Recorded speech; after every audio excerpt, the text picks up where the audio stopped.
The snowfield discovery. The wind screamed across the white plain, carving the world into endless ridges of ice and shadow. Daniel Hale pressed his goggles tighter against his face as the blizzard worsened, biting at the seams of his insulated suit. He had been a soldier once, hardened to long marches through deserts and jungles, but this frozen colony world was something else entirely. Cold here didn't just sting. It reached into your bones, hollowing you out until you felt brittle as the snow beneath your boots. His prospector scanner was already tucked away. No sense continuing in this weather. He adjusted the rifle slung across his back and angled toward the low ridge where he'd left his snowcrawler. The cabin was still a good hour away. He'd barely taken 3 steps when his boot struck something solid. He looked down. Not rock, not ice, a hand. Daniel dropped to his knees, heart thundering. Pale fingers stuck out of the drift, limp and half-frozen. He clawed at the snow, uncovering a thin arm, a face, then another body tangled beside it.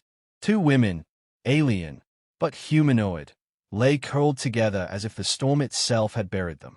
Their skin shimmered faintly under the frost, an otherworldly silver-lavender sheen, and their clothing was nothing more than torn ceremonial wraps, useless against this kind of cold. "Hell," Daniel muttered, stripping off his outer jacket. He checked their breathing. Faint, but there. He didn't have time to think. He hoisted the taller one across his shoulders, then the smaller, lighter one in his arms, balancing their weight with a grunt. The snowcrawler's engine whined alive as he shoved them inside, sealing the hatch against the storm. By the time he reached the cabin, his arms ached and his legs trembled from a strain. He barely noticed. He laid the women by the hearth, stoked the fire high, and began the work of saving them. Blankets, water warmed with broth, hands rubbing frozen limbs to bring blood back.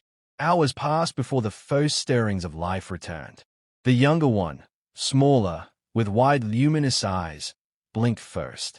She startled, curling close to her sister, but her gaze fixed on Daniel. Her lips trembled, forming words in a language he didn't know. The universal translator embedded in his wrist buzzed faintly, catching fragments. "Protector, why?" Daniel raised his palms. "Because you'd have died out there. Simple as that." The older one woke not long after. Taller, sharper features, her eyes carried suspicion even as weakness kept her flat against the blankets. She murmured something, voice brittle as cracked ice. The translator struggled. "Enemy, hunter, male." Daniel shook his head, pulling another log onto the fire. "Not your enemy. My name's Daniel Hale. This is my cabin. You're safe here." They didn't answer. Instead, they huddled closer together, whispering in their tongue. Daniel busied himself with boiling water, letting them adjust to the warmth. By evening, they'd managed to sip broth from tin cups. The younger one watched Daniel constantly, curiosity warring with fear. When she finally spoke again, the translator caught it more clearly. "You save us. No payment. Why?" Daniel met her gaze steadily. "Because where I come from, that's what people do. You see someone dying in the snow, you pull them out. Doesn't matter if they're human or not." The older sister's suspicion faltered for a heartbeat. She exchanged a glance with the younger, as though the very concept was foreign to them. Then she whispered a word the translator rendered simply as, "Husband." Daniel blinked. What?" The younger one smiled faintly, a fragile curve of her lips. "Protector. Husband. Same word, in our tongue." He stared into the fire, unsure whether to laugh or curse at the misunderstanding. He dragged 2 strangers out of the snow to save their lives, and now, in their culture's eyes, he'd apparently married them. But as the storm howled outside, and the 2 sisters leaned into each other's warmth under his roof, Daniel understood one thing clearly. His life had just changed forever, the bond forged in firelight. The storm did not ease for 3 days. Snow beat against the shutters, and the cabin groaned under the weight of the wind, but inside the hearth burned bright. Daniel kept it alive with careful hands, feeding the fire as though it were the very heartbeat of the little household he now found himself responsible for. The sisters slept often, still weak, but they were healing. Their skin, once a frightening blue from frostbite, now shimmered faintly again, their natural hue returning. Daniel patched their cuts, wrapped their blistered feet, and checked their breathing with the same patience he'd once used patching up wounded comrades in field hospitals. By the third evening, they could sit upright at the table. The younger one studied everything with wide-eyed wonder, the crackling of the fire, the steam rising from her cup, even Daniel's face as though she was memorizing it. "You work. You serve," she said slowly, her words shaped awkwardly by the translator. "But you are male. Why do this?" Daniel frowned, setting down his tin mug. "Because you needed help. Doesn't matter what I am." The elder, Lycera, narrowed her eyes. Her voice was sharper, her posture straighter even in weakness. "In our world, males take. They do not give. No one would save us unless to own us." Daniel leaned back, exhaling through his nose. "Well, then maybe your world needs a little shaking up." For a moment, silence hung between them, broken only by the fire's crackle. Then Nera, the younger, let out a soft, almost musical laugh. Lycera hushed her, but Daniel caught the flicker of something, curiosity, perhaps even hope, in the eldest sister's gaze. The days fell into a rhythm. Daniel showed them how to tend the fire, how to split logs with the axe, how to boil water properly before drinking it. Lycera followed his instructions with cool precision, never asking for help twice. Nera, however, struggled comically, dropping kindling, burning her fingers on hot pans, and laughing at her own mistakes. Daniel found himself chuckling with her more often than he intended. One night, as the storm raged beyond the walls, he caught Nera humming softly, almost like a lullaby. The sound was strange yet beautiful, filled with tones his ears weren't used to. When she noticed him listening, she tilted her head. "Your songs?" she asked. Daniel rubbed the back of his neck. "Haven't sung in years. But, sure." He cleared his throat and sang an old earth tune his mother used to hum while cooking. His voice was rusty, deep, but steady. The sisters listened intently, eyes wide as if he were weaving magic. When he finished, Nera clapped her hands with delight. Even Lycera softened, though she tried to hide it. "Strange," she said quietly. "Males in our world do not sing for women. They command. They shout. But you share." Daniel shrugged. "That's what people do, where I'm from. Share what little we've got." The sisters exchanged a long look, one of those wordless conversations siblings could hold. Then Nera smiled at him with warmth that reached her luminous eyes. "Then maybe we like your world better." On the fourth day, Lycera's strength returned enough for her to stand without wobbling. She requested, with stiff formality, that Daniel sit. "You must know," she began, "why we were in the snow. It is not accident. We are daughters of a great clan. We were to be given to a warlord. Old, cruel. He desired 2 brides, bound together in his household to secure power. We refused." Daniel's jaw tightened. "So they tried to kill you for it." Lycera inclined her head. "Exile in the snow is death. A clean end, in their eyes. But we chose it rather than slavery." Daniel stayed into the fire, anger curling in his gut. The thought of anyone forcing these two, fragile yet so full of spirit, into chains twisted something deep inside him.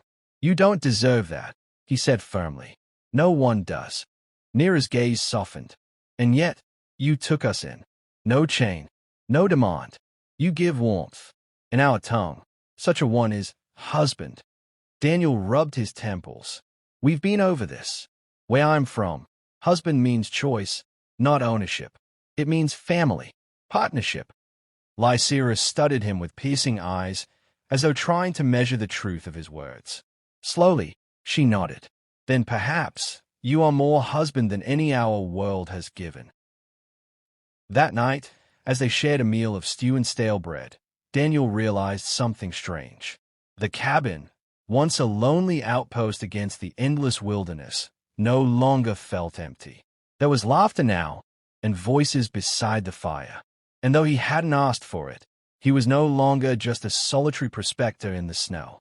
He was protector, teacher, and, in their eyes, husband. Hunters in the blizzard. The snowstorm finally broke on the 7th day.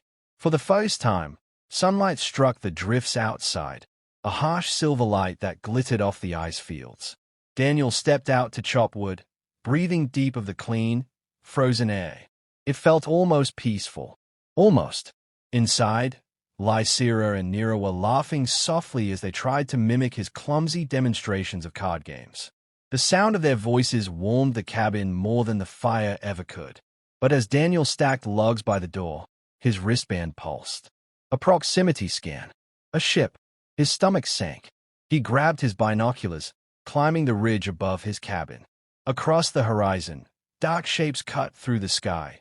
Sleek alien crafts, their hulls marked with a sigil that shimmered like burning steel. Lycera's clan. Daniel cursed under his breath. They had found them. By evening, the sisters knew something was wrong. Daniel had barricaded the cabin door with extra logs and checked his rifle twice over. Hunters, he explained grimly. Your people. Lycera's face drained of color. She gripped her sister's hand tightly. They will not stop. They will claim us and kill you for daring to keep us. Nera shook her head fiercely. No, we will hide. We will run. Daniel crouched by the fire, meeting their eyes. Running won't help. They've got scanners. They'll track you no matter where you go. If they are coming, we make our stand here. Lycera's eyes hardened. You would fight for us. Daniel gave a grim smile. Where I come from, family is worth fighting for. The hunters came at night. Snow crunched beneath their boots as they descended from their craft, torches glowing like eyes in the darkness. Daniel counted at least 6. Armored, confident. He motioned for the sisters to stay low inside the cabin. He had laid traps along the path, tripwires strung with cans, snares hidden beneath the snow. Old soldier habits, reborn in this frozen wilderness. The first crash came as one of the hunters tripped the wire. A flare hissed into the sky, blinding light against the black night. Daniel fired once, clean and sharp, dropping the first man before the others scattered into cover. They shouted in their guttural tongue, voices harsh and mocking. Human thief, one bellowed through a loudspeaker. Return the brides, and we will leave you a quick death. Inside the cabin, Nera whimpered, clutching her sister. Daniel kept his eyes fixed on the door. His heart pounded, but his hands were steady. Not happening, he muttered. The hunters came in waves, circling, probing the defenses. Daniel fired sparingly, conserving ammunition.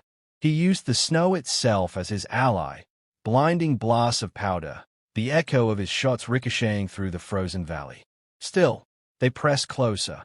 At one point, a plasma bolt seared through the cabin wall, sending embers scattering across the floor. Lycera reacted instantly, raising her hands. A shimmer of energy pulsed outward, a psionic barrier that deflected the next blast. Daniel risked a glance at her, startled. You can't fight. She grit her teeth. We were taught to hide our gifts. But for you, husband, we will use them. Nera joined her, adding her weaker energy to the shield. Together, the sisters held the cabin's defenses while Daniel laid down fire. For hours, the standoff raged, until the snow was littered with scorch marks and the bodies of the fallen. Finally, silence fell. The last hunter dragged himself into the shadows, leaving behind his dead. Daniel staggered back inside, rifle smoking, a burn seared across his arm. He sank to the floor, exhausted. The sisters rushed to him immediately, pressing cloth to the wound, their hands trembling. You risked your life, Lycera whispered, her voice raw. You faced them for us. Daniel forced a tired smile. Told you. Family. Nera pressed her forehead to his shoulder, tears hot against his skin. Lycera, proud and unbending until now, knelt beside him and placed her hand over his. In our people's law, she said softly, to defend another at risk of one's own life is the vow of binding.